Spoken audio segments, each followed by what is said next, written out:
শ্রী হনুমানজি প্রসন্ন যন্ত্র। এই যন্ত্রটি প্রভাবে হনুমানজি সাধকের প্রতি প্রসন্ন হন।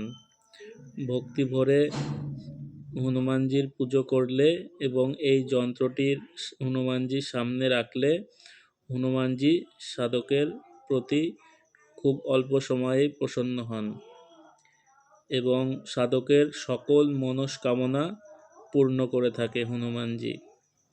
এই যন্ত্রটি হনুমানজির সামনে রেখে প্রতিদিন ধূপধুনো পুজো করলে এবং রাম নাম জপ করলে হনুমানজি সাধকের প্রতি প্রসন্ন হয়ে থাকেন। এই যন্ত্রটির বিধি,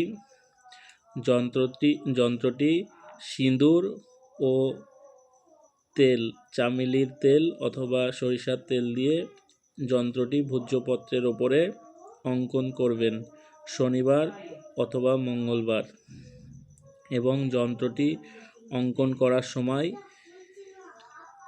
রাম নাম জপ করবেন, জয় সীতারাম জয় সীতারাম জপ করবেন।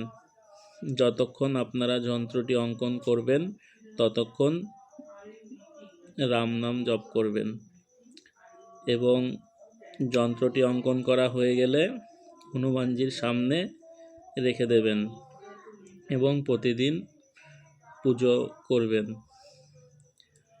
দেখবেন খুব অল্প সময়ের মধ্যে আপনাদের সকল মনস্কামনা হনুমানজি পূরণ করে দেবে, সব মনস্কামনা পূরণ হয়ে যাবে আপনাদের এবং হনুমানজি আপনাদের প্রতি প্রসন্ন থাকবে। সবাই ভালো থাকবেন, সুস্থ থাকবেন। জয় মাতারা, জয় গুরু বামদেব, সবার মঙ্গল হোক। জয় সীতারাম, জয় বজরংবলী।